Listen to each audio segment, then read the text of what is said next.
నీవు పైవాడవుగా ఉందువు కానీ క్రిందివాడవుగా ఉండవు. ద్వితీయోపదేశకాండం 28వ అధ్యాయం 14వ వచనం.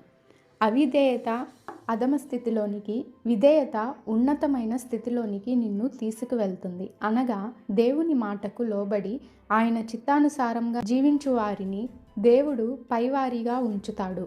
పైవారు అనగా పరలోకానికి చేరేవారు, బుద్ధి చెప్పేవారు, మాదిరిగా ఉండేవారు, ఆత్మలను కాచేవారు, ఆధ్యాత్మికమైన విషయాలను వెతికేవారు, దేవుని గూర్చి సాక్ష్యము చెప్పేవారు, బాగు చేసేవారు.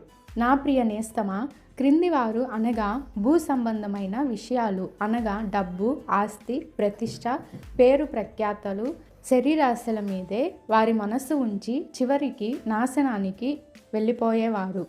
మరి పైవారు అనగా లోకమును పెంటగా ఎంచుకొని పైన చెప్పిన లక్షణములు కలిగి చివరికి పరలోకం చేరేవారు.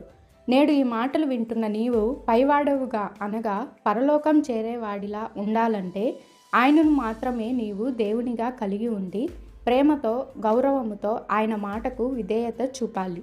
అప్పుడు నీవు పైవాడవుగా పరలోకం చేరేవాడివిగా ఉంటావు.